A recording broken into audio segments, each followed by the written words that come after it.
Bienvenidas, bienvenidos. Esto es Ciclo, el periodístico de La Diaria. Hoy les traemos un programa cargado de información, de entrevistas, de análisis, por supuesto, de cara a las elecciones nacionales. Es verdad, Carlos. En minutos vamos a estar entrevistando al candidato a la vicepresidencia del Partido Colorado, a Robert Silva, y vamos a tener una mesa de análisis con exintendentas, con Adriana Peña y Ana Olivera, para conversar sobre todo esto que surgió respecto a las designaciones directas en las intendencias a raíz de la situación de Artigas. Y que seguirá teniendo repercusiones inevitablemente. También nos va a estar acompañando hoy Eliana da Silva con otras historias, con un informe sobre la vida después de la cárcel. Complejo si lo hay.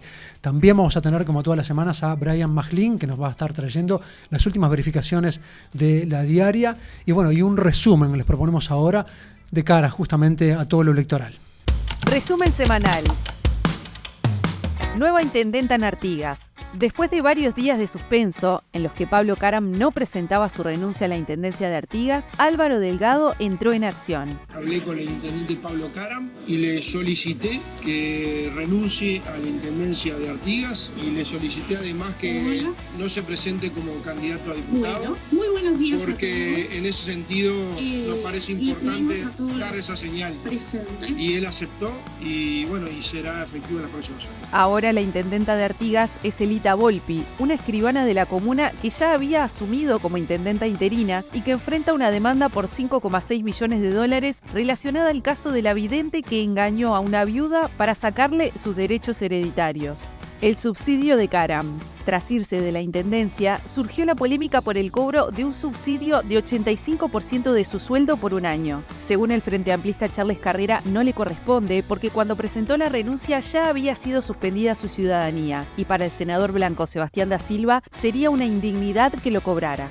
Los candidatos sobre el caso Caram. Los candidatos a la presidencia de los distintos partidos se pronunciaron sobre el tema. Yamandú Orsi, candidato del Frente Amplio, dijo que es lamentable que la tónica del gobierno sea hacerse cargo después de que la bomba estalla.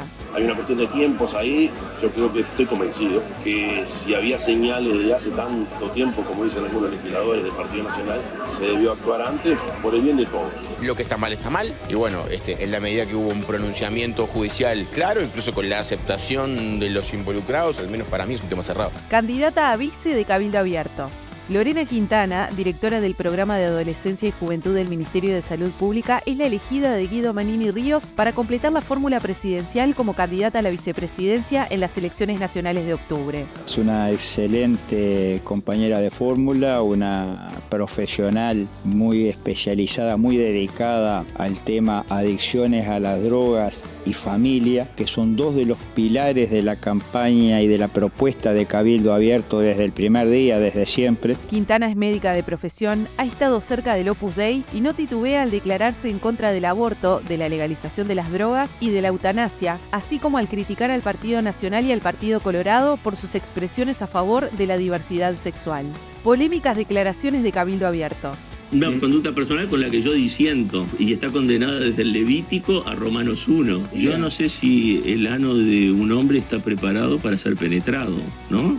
Me parece que no. Después de esas polémicas declaraciones del senador cabildante Guillermo Domenech, el líder del partido, Guido Manini Ríos, aseguró que lo que él dijo, lo dijo a título personal.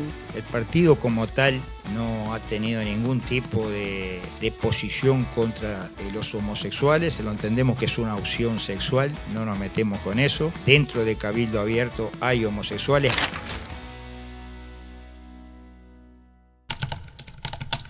Robert Silva fue durante este periodo de gobierno la cara de la transformación educativa al frente de la ANEP y dejó su cargo para competir en la interna del Partido Colorado, que ganó Andrés Ojeda y resolvió acompañarlo como candidato a la vicepresidencia por el Partido Colorado. Bienvenido, Robert, muchas gracias por estos minutos. Un gusto estar acá y felicitaciones por este espacio. Bienvenido. En mi caso, la primera vez que estoy. Muchas gracias, Robert.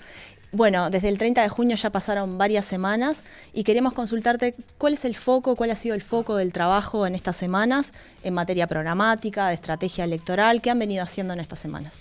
Bueno, primero comenzar a vivir esta nueva etapa, porque nosotros generamos un proyecto político que compitió dentro de las elecciones internas, como tú dijiste, y que tenía el propósito de ganar las elecciones.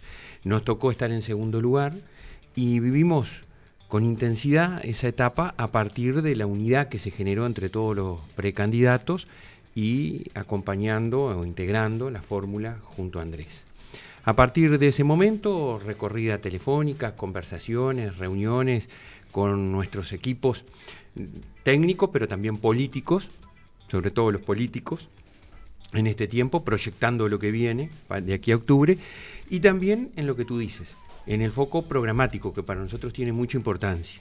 El programa de gobierno, la conformación e integración de equipos, porque nosotros teníamos nuestros equipos, los precandidatos tenían otros, y bueno, y ahora estamos todos juntos. Yo participé en el día de ayer en reuniones por el tema educativo, he venido teniendo reuniones con algunos técnicos sobre otras temáticas que son de importancia, y bueno, estamos en buen camino confluyendo todas esas ideas y propuestas. En materia justo educativa, ¿qué quedó por hacer, qué quedó pendiente a partir de la reforma que se implementó en este periodo de gobierno? ¿Qué te parece que es lo central, si tuvieras que mencionar una cosa que quedó pendiente? Yo creo que es, como pendiente, seguir con el fortalecimiento de la profesión docente, de no solo la formación inicial, que finalmente tenga rango universitario, sino trabajar por la formación y el desarrollo profesional permanente, acompañando a los colegas en maestrías, en posgrado, en valorización de muchísimas cosas que se hacen a lo largo y ancho de todo el país. Y también continuar cambiando su carrera, premiando a los buenos docentes para que sean un ejemplo de aquellos que están en un desarrollo profesional o de aquellos otros que lamentablemente hay que ayudarlos a que sean buenos docentes. Robert, vuelvo al terreno político. En 2014 te tocó ser coordinador de la campaña en aquel entonces de Pedro Bordaberry, sí. Pero en 2019 ya conformaste fórmula, o sea, fuiste el candidato vicepresidente por la fórmula que acompañaba a Ernesto Talvi. ¿Qué tiene esta de particular? ¿Por qué será diferente? Está distinta porque en aquel momento, te acordás que yo estaba fuera de la competencia electoral, yo no participé, era consejero electo por los docentes en el CODICEN, en el gobierno del Frente Amplio, y me fueron a buscar. Y yo desde aquel lugar dije, bueno, miren, yo no estoy para esto, pero hay que cambiar la educación, y yo consideré que para cambiar la educación había que cambiar el gobierno, y por eso, si creían que yo podía colaborar, resolví aceptar.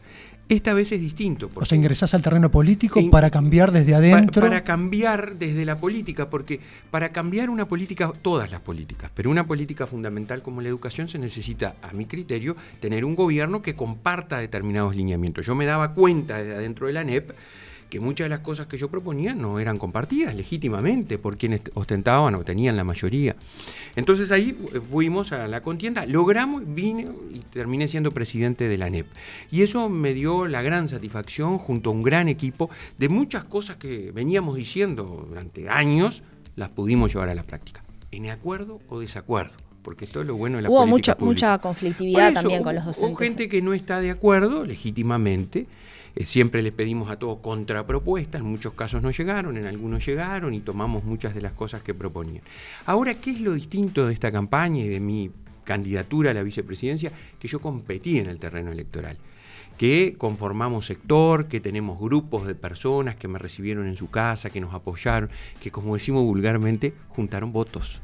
Entonces ahora hay miles de personas que respaldan este proyecto político. Entonces, fíjense lo que pasa, desde 1999 es la primera vez que la fórmula del Partido Colorado se conforma por personas que integran distintos sectores políticos. La última había sido entre Valle y Hierro en aquel momento. Así que creo que eso nos hace un desafío importante, una complementariedad entre Andrés y yo y nuestros equipos, así que con optimismo. ¿Y qué balance haces de los resultados de la interna del Partido Colorado? ¿Por qué te parece que en un momento era favorito a ganar la interna y luego se dio esa corriente, digamos, favorable a Ojeda, que finalmente termina siendo el candidato? Bueno, es una cosa que realmente creo que hay que analizarla a futuro. Nosotros no hemos tenido mucho tiempo para analizarlo. Es cierto, comenzamos la elección como favoritos y luego fueron pasando una serie de cosas y desde marzo más o menos comenzaron a cambiar las encuestas y creo que, bueno, que incidieron multiplicidad de factores. Andrés es un militante de siempre, es más joven que yo, él tiene 40 años, yo tengo 53, él está en un tema importante como la seguridad, yo estoy en otro como la educación, él es de Montevideo, un abogado penalista exitoso, yo soy del interior, dedicado a la educación, aunque soy abogado también, el primer universitario de mi familia. Entonces, eso confluyó. Lo bueno es que, bueno, Pasado ese momento, integramos la fórmula y esto que dije habla también de una complementariedad. ¿Sobre eso mismo crees que te jugó en contra ser el reformador de la educación con todo lo conflictivo? O sea, que eso atentó de alguna manera contra tu candidatura. Mira, no he hecho el análisis. Sí te digo que me ha jugado mucho a favor en la medida que hay mucha gente que se ha sumado a este proyecto político sin ser colorada a partir de conocimiento que tiene por el proceso que llevamos en educación. Todo cambio cuesta. Hay una generación también, y lo tengo que decir con honestidad porque lo creo, de relato respecto de la transformación educativa. Hay cosas que se pueden estar diciendo que son ciertas, pero hay otras que no son ciertas, o hay medias verdades que se transforman en mentiras. Entonces eso puede eventualmente haber incidido. Yo estoy muy conforme, los digo desde el punto de vista personal y profesional, porque con un gran equipo logramos mover una cosa que hacía tiempo en el país se decía que había que hacer. Reitero, en acuerdo o en desacuerdo, sí convencido de que en la enorme mayoría entendemos que la educación había que cambiarla. Y nosotros iniciamos un cambio curricular, un cambio en las formas y en las prácticas de enseñanza, con foco en el aprender, en la formación de docentes, en la equidad.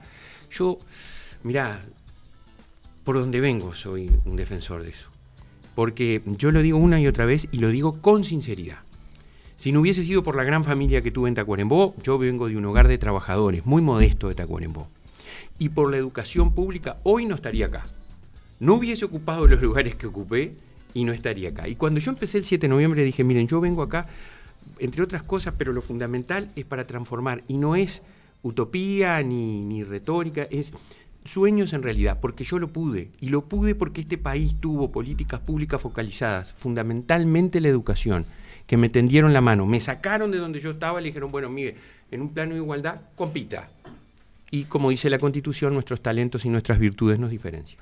Robert, volviendo a tu compañero de fórmula, Andrés Ojeda, él ha dicho que su referencia política es el presidente Luis Lacalle Pou. ¿Cómo te llevas un poco con esa referencia? Y teniendo en cuenta la cuestión de la identidad colorada, la historia colorada, ¿cómo te llevas con esa frase, esa afirmación? Mira, yo creo que Andrés la dijo en un contexto, es cierto que a algunos compañeros no les gustó. Yo quiero decir, como es gobernante, yo trabajé muy bien con el presidente de la República y el presidente de la República apoyó muchísimo, sobre todo una cosa que el tiempo valorará, la importante decisión que un conjunto de personas tomamos, que fue en épocas de pandemia volver a la presencialidad, a pesar de tener el Ceibal, ¿no? Porque en el mundo, cuando vos hablas de estos temas, te dicen, pero increíblemente Uruguay volvió temprano, fue el que menos clase perdió, el que menos aprendizaje se afectó, el que menos tiempo cerró las escuelas, teniendo el Ceibal, porque podíamos haber quedado en la cómoda. Tenemos el Ceibal, tranquilo, tenemos una ventaja en el mundo. Y no lo hicimos. Y el presidente ahí estuvo, apoyó y siempre estuvo al lado, junto con el ministro. Entonces, eso me habla muy bien de su vínculo. Yo reivindico durante la campaña y creo que lo tenemos que hacer fuertemente. Y Andrés me consta que es un militante vallista y del Partido Colorado de todas las épocas, porque lo conozco de esas instancias, al vallismo, al Partido Colorado, que yo lo resumo en una cosa que para mí es importante, la justicia social. Y la justicia social tiene una consecuencia, la movilidad social ascendente en esta sociedad que nos toca vivir. Ni más ni menos, concretar tu proyecto de vida y tener herramientas para poder hacerlo. ¿Ese dirías que es el diferencial del Partido Colorado? Porque ahora hay que pensar campaña de cara a octubre y el Partido Colorado tiene que diferenciarse de sus socios de coalición. ¿Cuál dirías que es el punto central o los puntos centrales que diferencian al Partido Colorado de sus socios de coalición? Bueno, nos diferencia la fórmula en primer lugar. Yo creo que nuestra fórmula, la que sigamos por ese acuerdo, esa unanimidad, ese consenso, tiene características propias, algunas que las mencioné, y particularmente somos una fórmula renovadora. No solo por la edad que tenemos, yo tengo 53, no me considero ningún joven, pero sí renovador en la política, porque es la primera vez que estoy encabezando, liderando un sector político. Militante toda mi vida, desde chiquito en Tacuarembó, del Partido Colorado. Primero por tradición y luego por convicción. Pero somos renovadores en eso, en que nos parece que hay muchas cosas que hay que llegar y que hay que hacer, como hicimos en educación. Lo mediático que nos permite la tecnología, el estar al lado de la gente, el no tener tanto protocolo, a veces muchas cosas. Y después la impronta social, que la tenemos en nuestro ADN. Yo la llevo adentro, a mí me obsesiona. Cuando trabajé por la educación, cuando creamos los centros de Espínola, a pesar de pandemia, a pesar de las dificultades presupuestales, a pesar de todos los pesares, es porque yo considero que esta sociedad, que nadie ha demostrado que exista otra mejor, genera injusticias. Y las políticas públicas y los que estamos en cargos públicos, que queremos estar en cargos públicos, por eso le pedimos a la gente confianza, tenemos que trabajar para desarrollar acciones que impacten favorablemente en la vida de esa gente. Hablas mucho de gestión Sí. y sobre eso mismo quiero preguntarte. Mencionaste en campaña por las internas que hay 3 cosas fundamentales para gobernar. Una de ellas es el proyecto país, el otro es la conformación del equipo y la otra es la demostración de la gestión. Sin embargo, va a ser una fórmula con un candidato que ni siquiera fue nunca ni edil departamental, ¿no? ¿No hay una contradicción de esas bases fundamentales?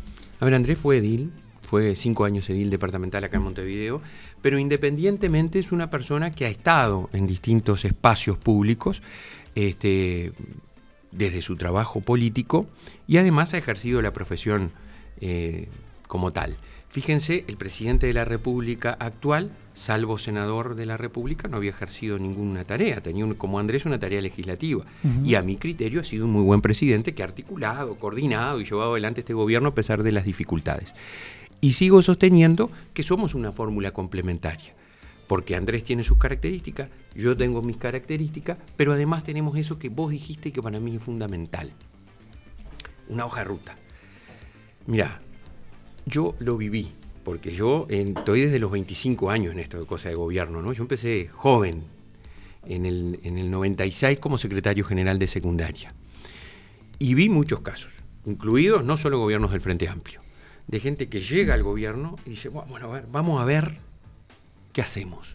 Y eso es lo peor que le puede pasar a un gobierno, llegar a ver qué se hace en determinados espacios o áreas. Por eso yo digo, hoja de ruta, qué querés hacer, para qué lo vas a hacer y cómo lo vas a hacer. Es fundamental. No solo frases lindas y bonitas. Y luego, equipo. Hay que poner a los mejores en los lugares para los cuales tienen formación, tienen expertise, para que las cosas sucedan. Vos mencionaste el área de seguridad al principio de la entrevista y queríamos consultarte también porque hay un referente en seguridad que fue Gustavo Subía de Andrés Ojeda. Bueno, uno de sus apoyos más importantes fue Subía, que tiene una visión particular de la seguridad. Él ha hablado de que se precisa volver a la mano dura. Y en el caso tuyo, Robert, has tenido como asesora a Diego Sanjurjo, que tiene una visión, podríamos decir, bastante distinta. Quizás esto sea una valoración, pero creo que podemos decir con bastante certeza de que tiene una visión un poco distinta que la de Subía en materia de seguridad. ¿Crees posible que se pueda llegar a conciliar estas dos visiones, la de Sanjurjo y la de Subía, en un programa común del Partido Colorado, una propuesta común? Mirá, yo creo que nos va la vida en hacerlo. La seguridad tiene tres componentes, 3 patas fundamentales. La prevención, la represión y la rehabilitación. Y hago foco en este último. Somos una sociedad humanista. Celebramos los 30 años del Fondo de Solidaridad. Somos solidarios. Los egresados universitarios aportamos desde el 94 para atender la situación en donde solo la gratuidad no basta. Porque por más que vos tengas una universidad gratuita, hay gente que no puede ser universitario. Entonces hay que apoyarlo con becas y complementos. En esa sociedad solidaria, ¿nos vamos a resignar a seguir con esta espiral de cada vez más gente presa? Porque el 70% de los que salen reinciden. Entonces hay que trabajar por la rehabilitación, educación, tratamiento de adicciones, salud mental, que aprendan oficios, reinserción social, premio a empresas, hay que hacerlo. Luego la prevención, muchísima prevención, desde el sistema educativo hasta otros actores con los cuales hay que intervenir, porque el 50% de los que están presos son analfabetos. Y ahí hay un problema en la educación. Y luego la represión, yo no tengo duda. Entonces tenemos que compaginar. Yo lo he estado hablando con Diego, Andrés ha hablado con Diego, yo tengo buen vínculo con Subía, sin perjuicio de diferencias que se hicieron públicas. Y hay que trabajar por la represión también, hay que proteger a los honestos. Y para eso nosotros presentamos junto con Diego un conjunto de propuestas que vamos a ver ahora en el programa, en que quedan profesionalización de la policía, fortalecimiento de la Guardia Republicana. ¿Y hay alguna propuesta de Subía que digas, yo eso no lo llevo? No, mirá, yo creo que no, creo que los equipos técnicos tienen que dialogar, incluso con el propio Andrés, ellos tienen una diferencia, que yo estoy de acuerdo con Andrés, que hay que crear el Ministerio de Justicia, creo que todo el sistema político estamos de acuerdo, porque atado al Ministerio de Justicia viene una cosa que hace mucho que se habla en el país, las cárceles no pueden seguir siendo lo que son. No es lógico que el que reprime, bien reprimido, tenga a su vez la responsabilidad de las cárceles. Entonces las cárceles, la idea es pasarla a otro lado y que se transformen en centros con otras características para atender a esa población. Robert, fuiste parte de esta coalición y van a aspirar además a conformar nuevamente la coalición para evitar que el Frente Amplio vuelva nuevamente al gobierno, como ha mencionado más de una vez Andrés Ojeda. ¿Qué te pasa en lo particular cada vez que se hace público un nuevo escándalo político y entre ellos Karam, Albizu, Irene Moreira, Carlos Moreira, Penades, Astesiano, Marcet? Sí. Bueno, ahí mencionaste todo un poco, ¿no? Que son cosas que tuvieron situaciones políticas, pero son de distinta naturaleza. Hay situaciones personales desagradables y condenables, obviamente, pero que no tienen que ver con la gestión de gobierno. Y hay situaciones vinculadas a hechos, como dijo el Comité Ejecutivo Nacional del partido, delictivos, que está bien que se hayan sido condenados por la justicia y por el propio partido político. A mí, y lo tengo que ser claro, no me gusta que estas cosas pasen, porque está mal que pasen. Lo que cuando uno ve que lamentablemente pasan, lo reconforta dentro de esa situación, es que la justicia actúa, el partido actúa, y quienes cometen esas acciones o tienen esos procederes sufren las consecuencias de su obrar. Pero en muchos casos se hizo hasta conferencias de prensa para respaldar a personas que luego se comprobó que habían cometido delitos muy graves en algunos casos. Se habló de amistad, de amigos, se habló de que se confiaba en esas personas. ¿Consideras que era una autocrítica para hacer ahí? Mira, yo creo, eso corresponde por quienes lo hicieron. En un caso, reitero, ese es el caso que no tiene relación con corrupción en el ejercicio de la función pública, sino un caso personal, deplorable obviamente, y la justicia actuó inmediatamente. Lo dijo Lacalle Pou con Astesiano también. Sí, a ver, yo sí, pero en el caso Astesiano la justicia actuó inmediatamente. Pero, a ver, creo que eso no mirado en perspectiva, quizás hubo en algún caso algún apresuramiento, como también cuestiones que yo en su momento reproché y reprocho. Cuando a Placeres en la Cámara de Representantes los despidieron con aplausos y después terminó siendo condenado. Cuando al ministro de Economía le hicieron una caravana en el este para respaldarlo y terminó siendo procesado y condenado. O cuando decían que le hacían bullying al vicepresidente de la República y fue corrupto. Nadie tiene la inyección en contra de comportamientos porque lamentablemente pasan. Lo que sí creo que es el aprendizaje que tenemos que tener como ex gobernante y que aspiro a ser futuro gobernante, es decir, bueno, ante un caso de ese tipo hay que actuar inmediatamente, que la justicia y que las consecuencias actúe por un lado y que las consecuencias políticas se sufran, como creo francamente que en este gobierno pasó. Hay algunos estudios que hablan de que el trasiego de algunos seguidores, ¿no?, o militantes del Partido Nacional se moverían dentro de la coalición y el Partido Colorado podría heredar muchos de esos descontentos votantes, ¿no? Es una altísima Serían bien probabilidad. recibidos. Sí. Bueno, yo creo que sí. A ver, el otro día escuchaba un politólogo que hablaba que dentro de la coalición cada vez hay mayor fluctuación, digamos, de los votantes, como a veces pasa dentro del Frente Amplio. A todos nos debe pasar que conocemos. Yo tengo personas conocidas del Frente Amplio que pasan de un sector o de un partido al otro. Bueno, en esta coalición muchas veces pasa eso también. ¿Y en lo concreto crees que el Partido Colorado se va a ver beneficiado? Yo creo que el Partido Colorado presenta un diferencial en esta elección que va desde la fórmula hasta sus equipos de gobierno, su propuesta y los antecedentes que tenemos. Porque muchos de nosotros cuando llegamos al gobierno o a ser candidatos, legisladores me refiero, o gente que integra nuestros equipos, no tenía experiencia de gobierno y ahora tenemos. Ahora nosotros hemos sido gobierno. Yo estuve al frente de la educación junto a un gran equipo, Diego Sanjurjo estuvo en seguridad, Nicolás Albertoni es el vicecanciller, Antonio Mansi en el Ministerio de Desarrollo Social y puedo seguir, Fernando Matos en Ganadería, Agricultura y Pesca, Adrián Peña que lamentablemente no está en ambiente. Tenemos experiencia de gobierno, entonces tenemos un diferencial. Equipo técnico, equipo político, experiencia de gestión en el gobierno, logramos que las cosas sucedieran.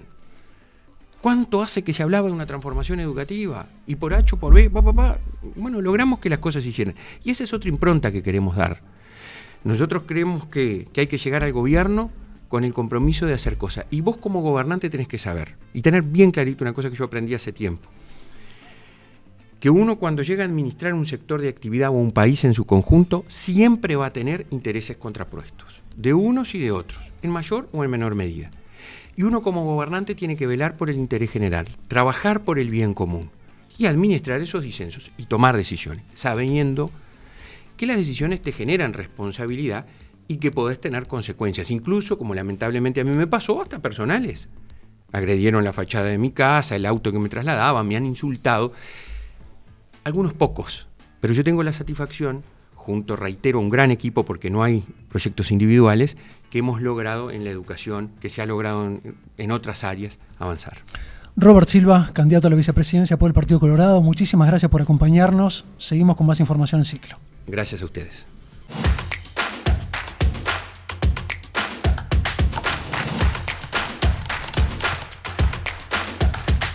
Uruguay tiene actualmente 15.651 personas privadas de libertad, más de 4 presos cada 1.000 habitantes, la reincidencia es del 70% y la reinserción social sigue siendo un debe. Sobre ese tema vamos a conversar hoy con Ileana da Silva en Otras Historias. Bienvenida, Ileana, de nuevo. ¿Cómo están? Bueno, hoy en Otras Historias les propongo conocer una historia de reinserción social de una persona que recuperó su libertad hace unos 4 años. Se llama Federico González, pero quizás ustedes lo conozcan y el público también como Kung Fu. Es un rapero que ha logrado insertarse en toda la movida cultural y la verdad que logramos un testimonio conmovedor. Sí, de alguna manera su caso es bien el de una reinserción exitosa, por decir de alguna manera, ¿no?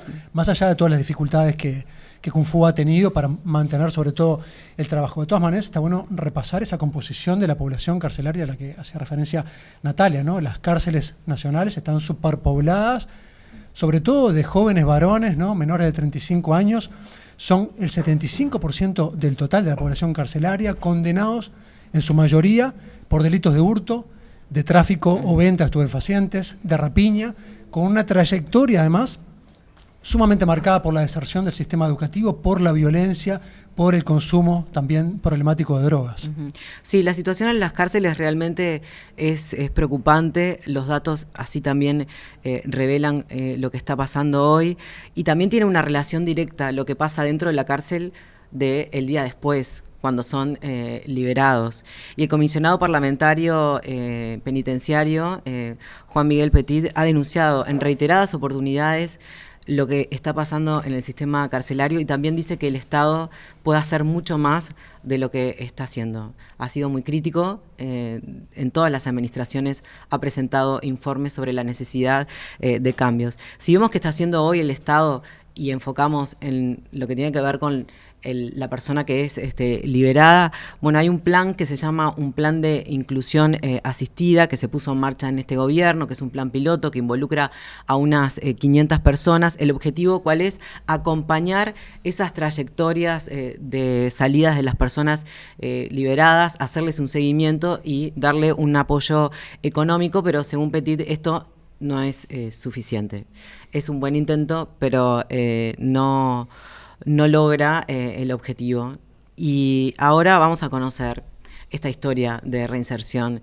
Hablamos de Kung Fu, que estuvo 10 años privado de libertad, estuvo un tiempo en la vieja cárcel de Punta de Rieles, allí participó de muchos talleres de radio, de murga, de teatro, también participó en la panadería, trabajó en esa panadería y nunca abandonó el rap. Su herramienta fue esa, empezó a escribir, a componer y a través de su música él habla mucho del desahogo, logró desahogarse y logró también encontrar una herramienta que contagió a otros. Hoy es tallerista, da talleres para adolescentes y para niños y con el equipo de Otras Historias nos fuimos hasta el Club Los Vencedores en La Teja.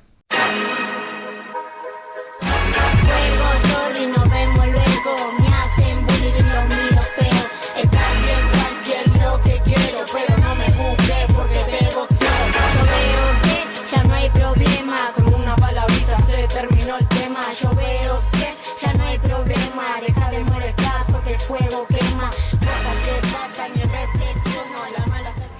presento como una persona que no tiene un no como una respuesta, sino intenta buscar soluciones, o un no que tenga argumentos. Soy padre de Melina y de Santino. Me desenvuelvo en el mundo laboral siendo tallerista. Encontré esa herramienta después de grande, después de la privación de libertad. Y bueno, eso, ¿no? Soy un rapero, una persona que se metió en el mundo de la música como rapero. Ese autoperdón y ese arrepentimiento a lo mal que hice, lo encuentro en los talleres, porque es la manera que encuentro de reparar los errores que cometí en el mundo en el que estaba, en el mundo delictivo. Yo dejé de delinquir, tengo antecedentes y quedó por esas. No, entonces lo que a mí me lleva a meterme en este mundo de tallerista es brindarle una herramienta a los gurises, a las gurisas, personas en general, para que tengan alternativas para evitar lo delictivo, lo violento. Entonces es mi manera de cultivar ese perdón y el arrepentimiento, que no quede en una palabra. ¿Y qué temas son los que surgen en las letras de los gurises, de los que participan? Por ejemplo, hay un tema que surge en uno de los talleres allá en Santa Catalina, que habla... me gustaría que en mi barrio haya más conciencia, que sea más tranquilo y que sea más seguro y con más respeto, que se pueda jugar tranquilo como antes, no tanta violencia, por favor. Y lo dicen los gurises y les nace a ellos. Entonces, eso es lo consciente, el transmitirte cómo vivir la vida en paz, cómo estar tranquilo y vivir una vida cuidando los derechos tuyos y de las demás. Eso se lo dejo en claro a los gurises y a las gurisas en los talleres, y bueno, a partir de ahí nacen cosas. Sin duda que sí, aparecen cuestiones que son desde ese lado más violento, desde ahí se lo dejo en claro y les pregunto, ¿es esto lo que vos querés? Y ahí es donde empiezan a surgir las cuestiones. No es decirle e imponerle, no, esto no es así. No, porque yo no soy quien para decir eso. Sí soy una persona que te tiene que dar a entender por qué esto no. Entonces, por eso me baso en el no con argumento. Transité la privación de libertad, por suerte, con esta herramienta de la escritura y de lo abierto culturalmente en mi cabeza. Entonces fue como, en vez de transitar el mundo delictivo de cuchillos, lastimándose o más lo violento, escapaba hacia, si lo hablamos en la jerga carcelaria, era un cobarde a los problemas, porque no estoy ni allá con enfrentarme con otra persona. Y ahí fue construyéndose el Kung Fu. ¿Y qué pasó con el Kung Fu cuando salió? ¿Fue fácil? ¿Fue difícil?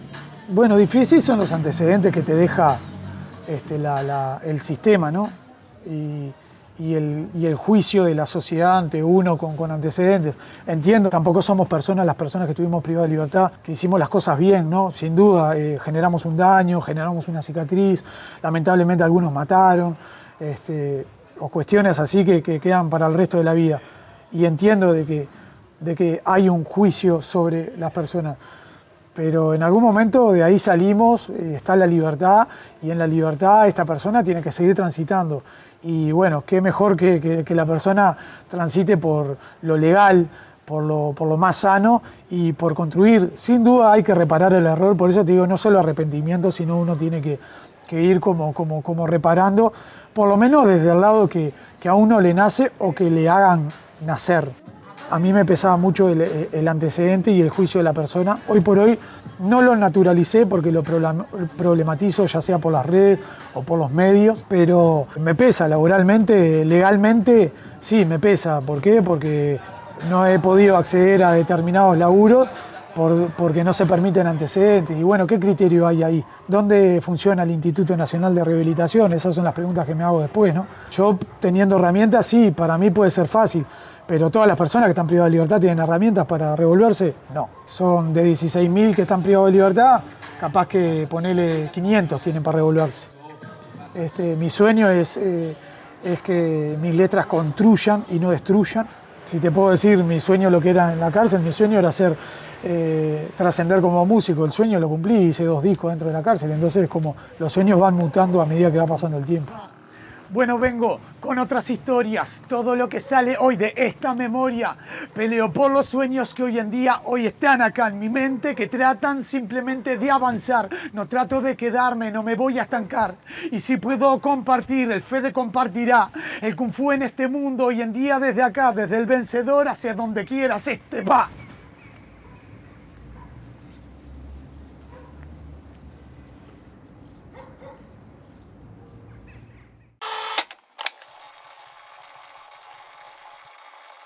Me quiero quedar con algunas de las reflexiones que nos planteaba Federico en esta entrevista.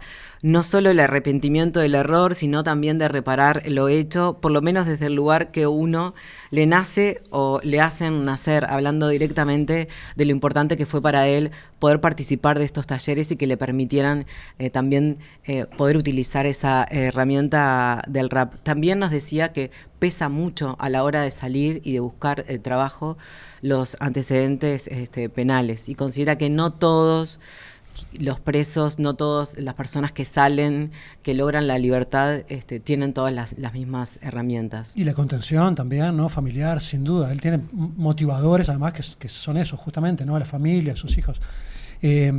Sí, bueno, los temas que surgen en los talleres es muy interesante, sobre todo que están orientados a niños y adolescentes, ¿no? Contemplando la infancia y el tratamiento de lo que veíamos, de lo que tocan, ¿no? A mí me importó mucho hablar de eso con Federico, qué era lo que llevaban los niños y los adolescentes a esos talleres. Es tremendo, ¿no? El anhelo de vivir en un lugar más seguro, más estable, sin tanta violencia, es realmente conmovedor. Ileana, muchísimas gracias, nos reencontramos en unos días entonces. Gracias, hasta la próxima.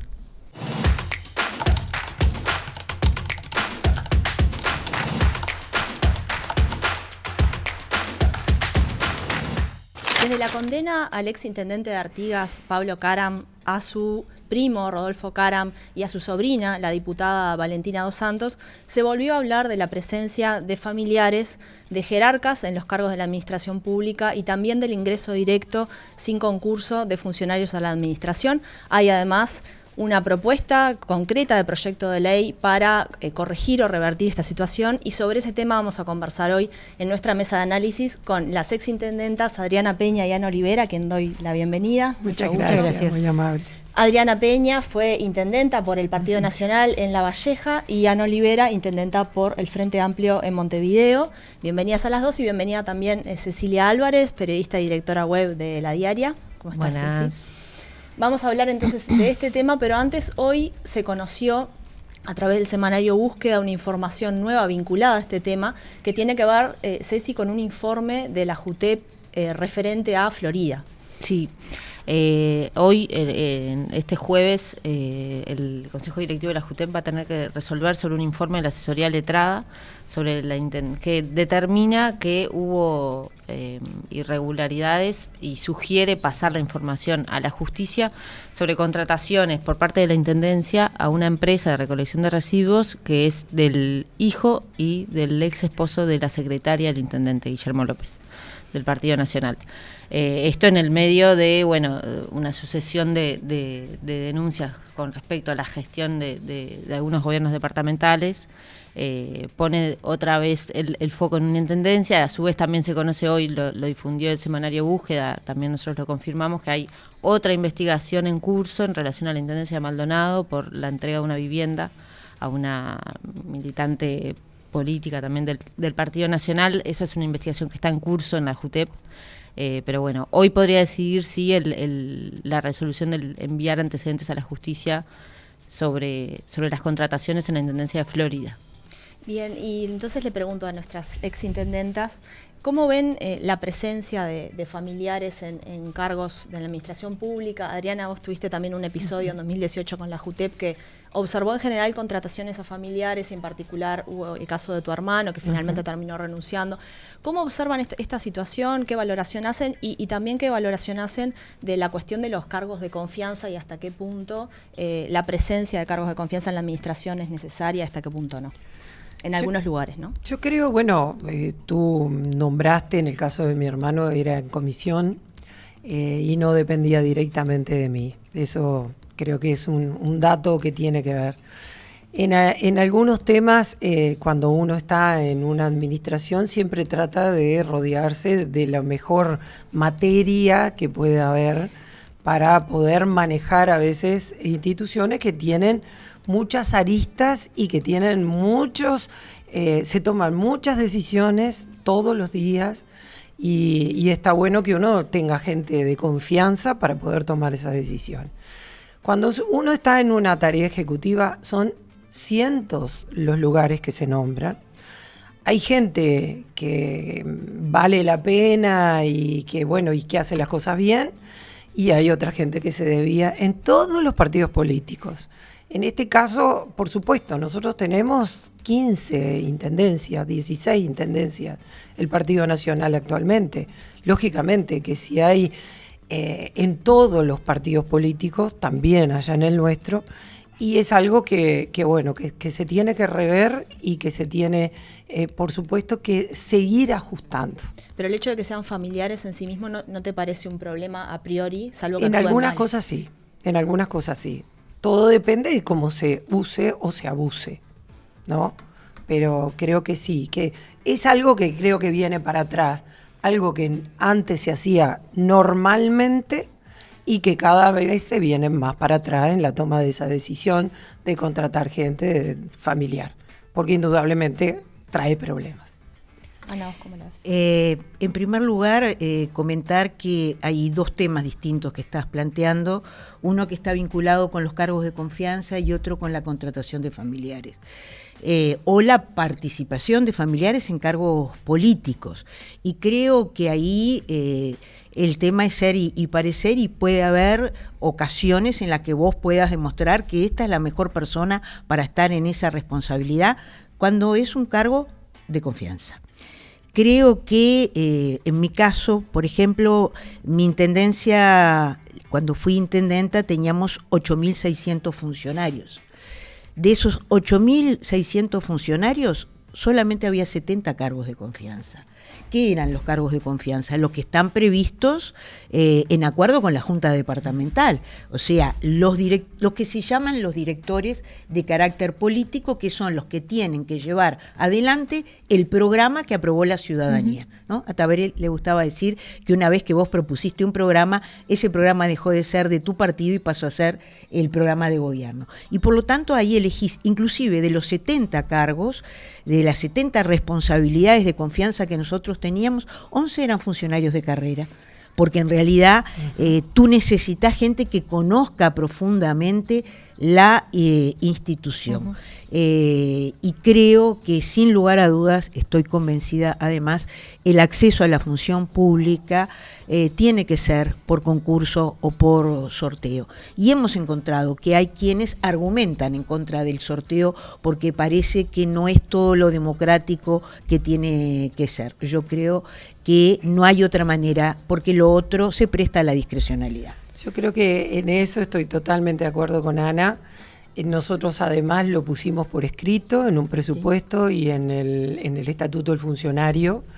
En el año 2017 ingresamos al Estatuto y al presupuesto un decreto que decía que solamente se podía ingresar por concurso, se ascendía por concurso y en todos los escalafones, porque era muy común que se ascendiera por concurso en el escalafón administrativo, que eso ya está como bien instrumentado.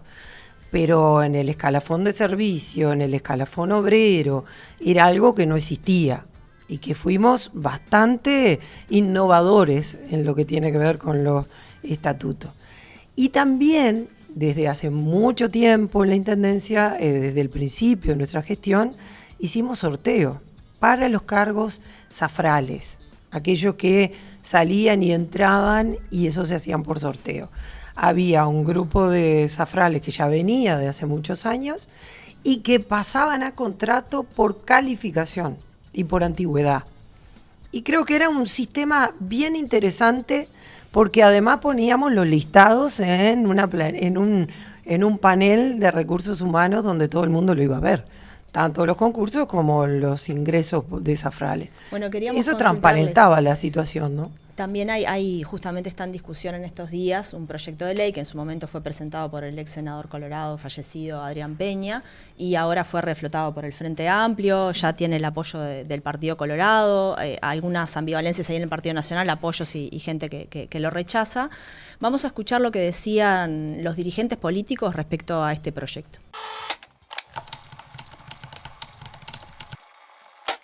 legislación debe incorporar reglas de actuación, en particular en las intendencias, como se intentó hace un tiempo y fue bloqueado justamente en el Parlamento por el Partido Nacional, de que al menos los ingresos a las intendencias se hagan por concurso y por sorteo. Si aprendimos, estarán los votos para votar que los ingresos a las intendencias sean por concurso o por sorteo.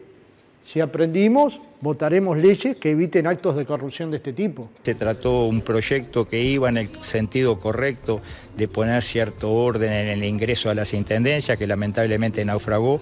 Bueno, habrá que repensar a ver si no habría que volverlo a poner sobre el tapete.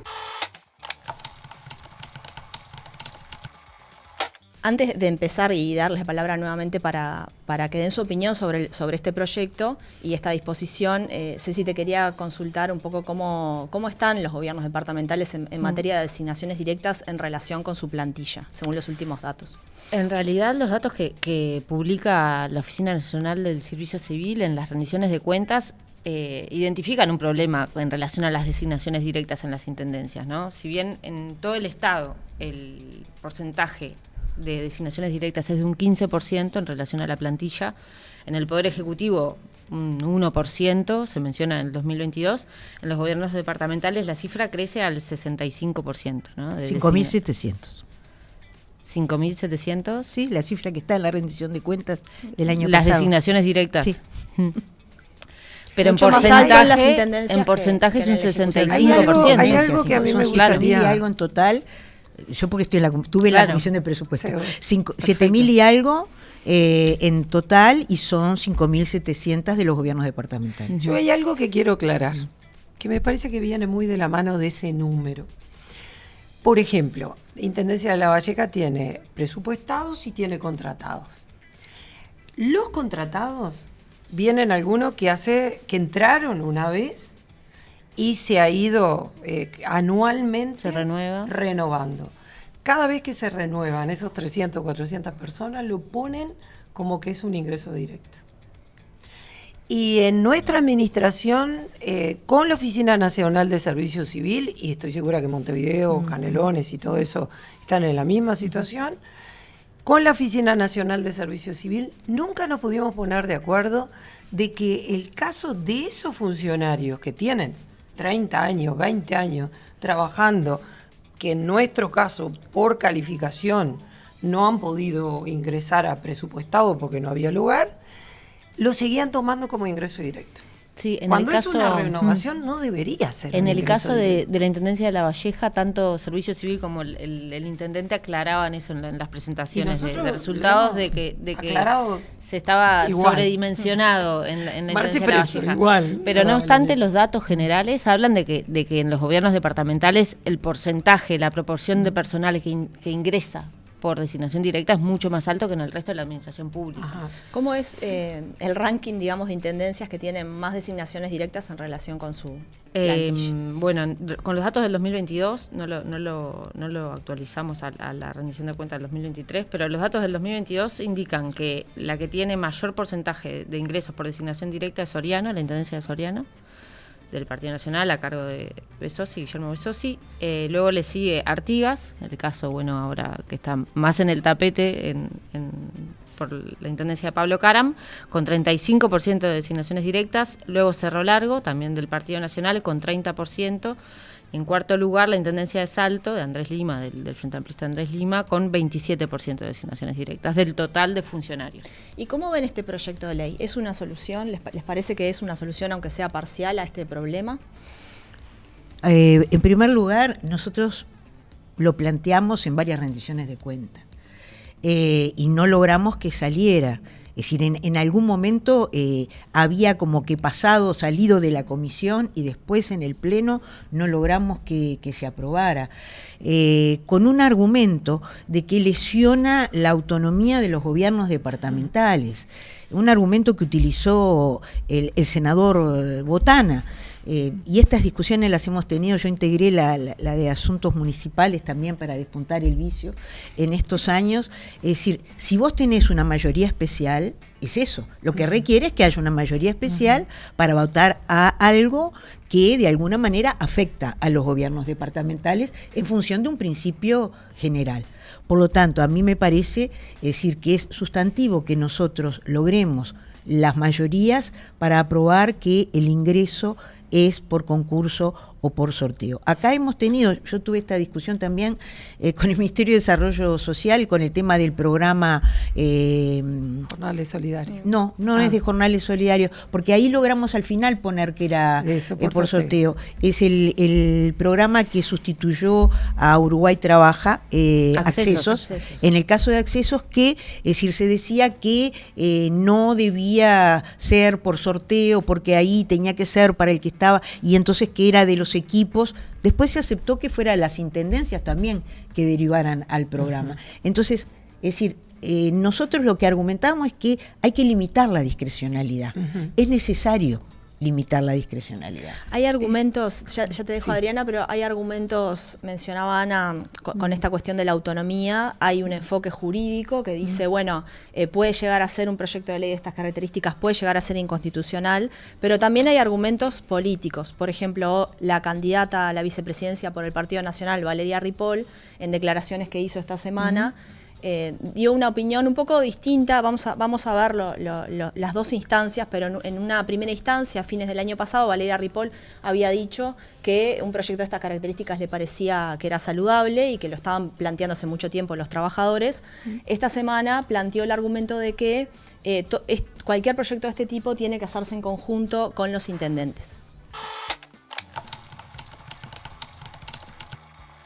Para nosotros, primero que nada, es una alegría que se esté discutiendo sobre este tema, ¿no? Salga este proyecto, tenga modificaciones. Nosotros hace años que tenemos este tema, intentamos ponerlo en agenda, hemos tenido reuniones con los partidos políticos, buscamos hacer un acuerdo político, porque tiempo atrás no había clima como para pensar en un proyecto de ley. Tampoco se lauda con proyectos que están hoy arriba de la mesa. Entonces, me parece que no hay que aprovechar o intentar malutilizar momentos políticos para querer ser el que pone arriba de la mesa un tema. No se pueden hacer proyectos de ley a espaldas de los intendentes, se debe trabajar con el Congreso de Intendentes y con el Parlamento para encontrar si hay que modificar cosas, tienen que hacerse en consenso. Bueno, ahora sí, Adriana. Sí, yo creo que está bien que sea algo elaborado con los intendentes, porque lógicamente quien tiene la realidad departamental son los intendentes. En el interior, y vuelvo a reiterar, esto posiblemente tenga mucho más caso, y lo que leíste del Partido Nacional, pero es lógico, casi todas las intendencias son del Partido Nacional. Entonces, si hay casos, indudablemente tienen que estar más nombrados. Creo que estoy totalmente de acuerdo que se pueda regular. También hay que ver que muchas intendencias, que no es el caso de las nuestras, en el interior no se da tanto, también tienen una salida por el costado, que es la contratación de ONG, donde ahí no hay sorteo, no hay llamado a concurso, ¿no? Ripoll también ha hablado de ese claro, creo que también eso es jugar, hacer una jugada por detrás y hacer contrataciones directas contratando ONG. Entonces, no sé qué es más transparente. La ley es válida y no es inconstitucional si tiene el porcentaje indicado de votación aprobado. Sí. O sea, lograr que sea válida tiene que tener una mayoría especial. ¿Y para vos el Partido Nacional debería dar los votos para este proyecto? Yo creo que sí, con la redacción dada con el Congreso de Intendentes también, me parece, y con esa salvedad de que no haya después chicanas por las cuales se puedan salir por detrás, si no estamos en la misma. Yo creo que el Congreso de Intendentes debería dar el apoyo al proyecto. Porque siempre está esto, yo me acuerdo esta discusión que tuvimos con el SUSIBE, que las dos nos tocó, ¿no? O sea, con la patente única. Exacto. Es decir, sin el apoyo de las intendencias siempre iba a estar complicado el aprobar el proyecto, que claramente todo el mundo dice que es inconstitucional.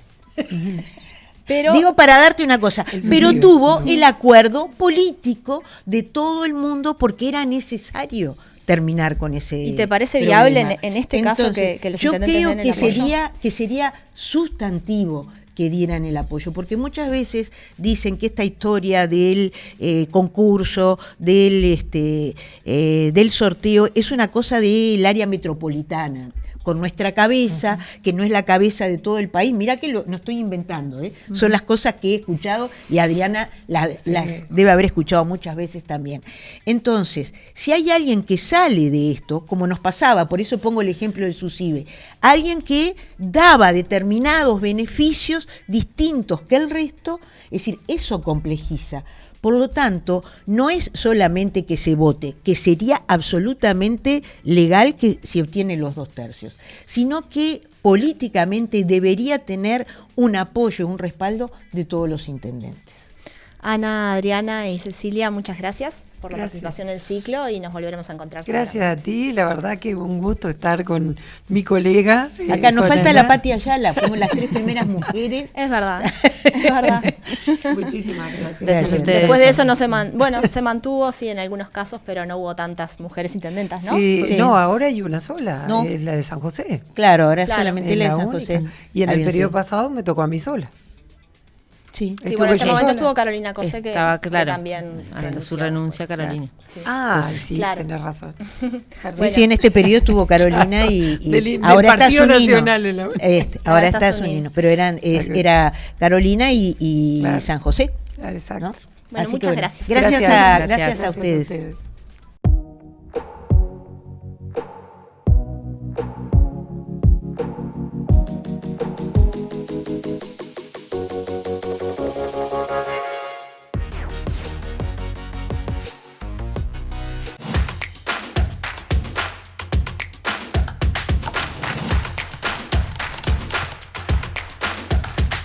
Está con nosotros Brian Maglin para comentarnos del trabajo de la diaria Verifica esta semana con un chequeo, Brian, que resultó engañoso, ¿verdad? Sí, esta semana pudimos verificar un discurso un poco viejo, si querés, porque fue el cierre de campaña de Álvaro Delgado previo a las internas partidarias.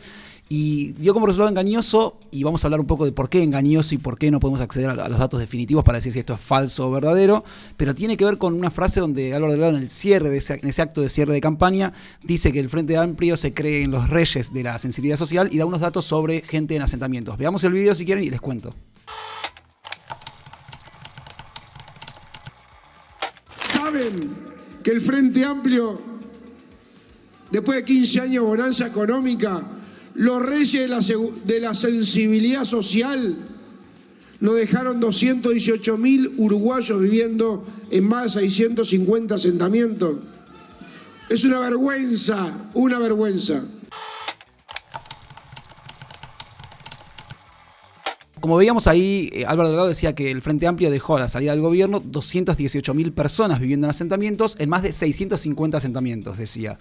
Lo primero que hicimos fue ir a consultarle a Álvaro Delgado y a su campaña por qué había dado estos datos o de dónde salían, y esperamos varias semanas, no tuvimos respuesta, a pesar de que tuvimos intercambios, dijeron que nos iban a pasar algunos datos. Bueno, finalmente no tuvimos los datos por parte de ellos.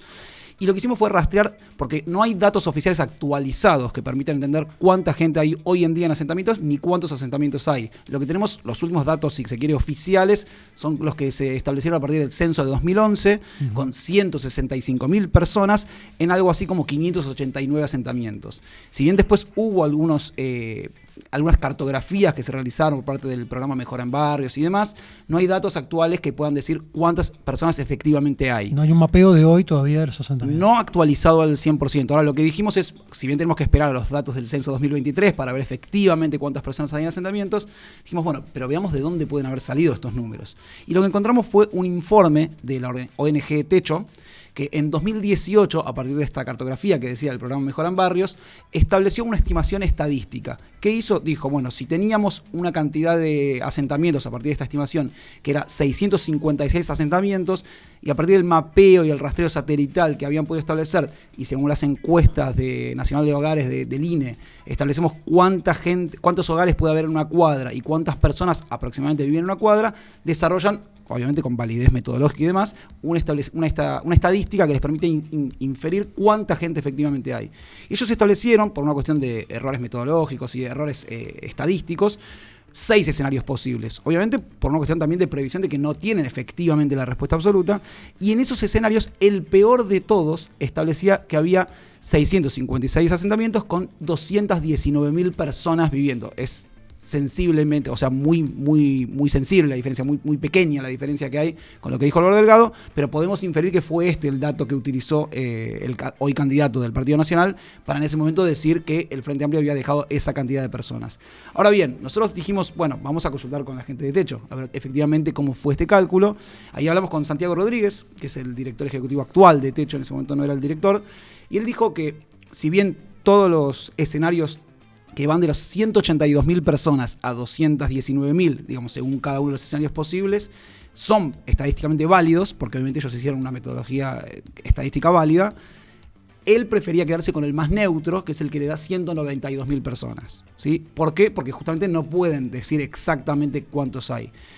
Y en el informe, que lo publicaron en 2018, también decían una cuestión que me parece que es la que sigue siendo relevante y más válida, que es, de alguna manera, esta estimación estadística es lo que necesitan hacer porque no hay datos oficiales. Y eso, aunque se habla de omisión y no establecen una denuncia, no dicen vamos a denunciar que no hay datos, bueno, dejan en evidencia que faltan datos y que el último dato concreto es de 2011, más allá de estas cartografías y mapeos que se fueron haciendo, y que incluso el Frente Amplio, que en 2018 cuestionó la metodología de Techo porque dijo que era una encuesta y no un censo, lo cual es cierto, y Techo dice esto es cierto, tampoco realizó un censo durante su tiempo de mandato, con lo cual tampoco tenemos hoy en día la posibilidad de actualizar este dato.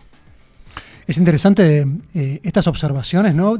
Pasado el tiempo, ¿no? Porque es lo que vos decías, es como una verificación con un poco vieja, porque es de un discurso de cierre de campaña, pero es interesante también ver de que la diaria Verifica continúa trabajando más allá de lo concreto en el tiempo de las observaciones, ¿no? Y además es un tema que seguramente esté en campaña electoral, entre Por otros supuesto. temas, y se va a volver a discutir seguramente. De hecho, ya habíamos discutido algunas afirmaciones al inicio de la diaria Verifica con los primeros spots que habían salido de Delgado, donde él hablaba también sobre la cantidad de programas de viviendas o de viviendas que iban a construir, la cantidad de gente que había en asentamientos y demás. Entonces, venimos trabajando en esto y además hay otra cuestión ahí. Yo la semana pasada decía, bueno, bajó un poco el caudal de desinformación electoral porque no están tanto en campaña, aunque ahora están retomando activamente.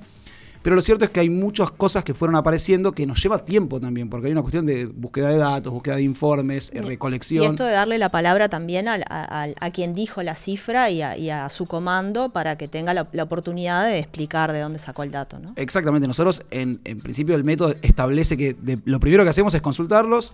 Obviamente no exigimos que respondan en 2 horas, les damos un tiempo prudencial. Consideramos que habiendo pasado algunas semanas ya es tiempo suficiente y bueno, decidimos salir con la verificación porque además efectivamente no hay otro dato posible.